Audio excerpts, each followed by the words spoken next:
오늘 저에게 주시는 하나님의 말씀은 요한복음 2장 5절에서 7절까지 말씀입니다.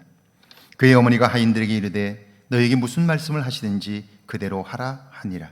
거기에 유대인의 정결 예식을 따라 두세 통 드는 돌 항아리 6이 놓였는지라. 예수께서 그들에게 이르시되 항아리에 물을 채우라 하신즉 아귀까지 채우니. 아멘. 하나님의 말씀입니다. 할렐루야.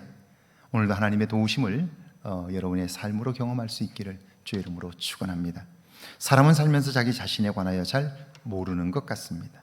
내가 가진 재능과 은사도 잘 모를 뿐 아니라 자신이 어느 정도 견딜 수 있는지도 잘 모릅니다.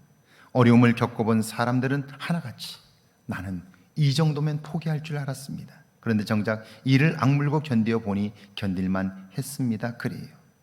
그리고요, 그걸 견뎌내고 난 후에 그는요, 일평생 어려움을 대하는 태도가 달라졌어요.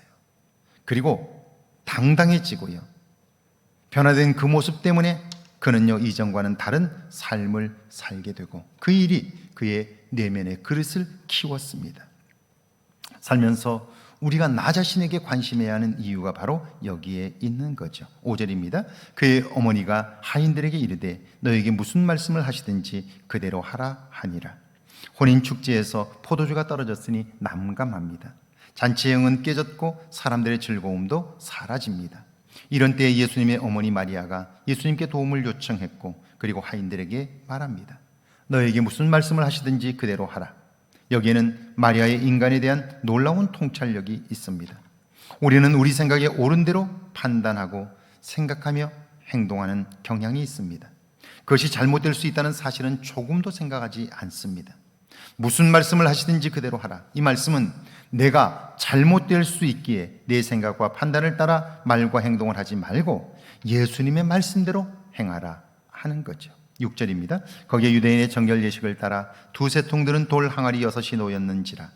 두세 통들이 돌 항아리, 이것은 유대 사람들이 밖에 나갔다 돌아오면 손발을 씻기 위해 준비된 물 항아리 있죠.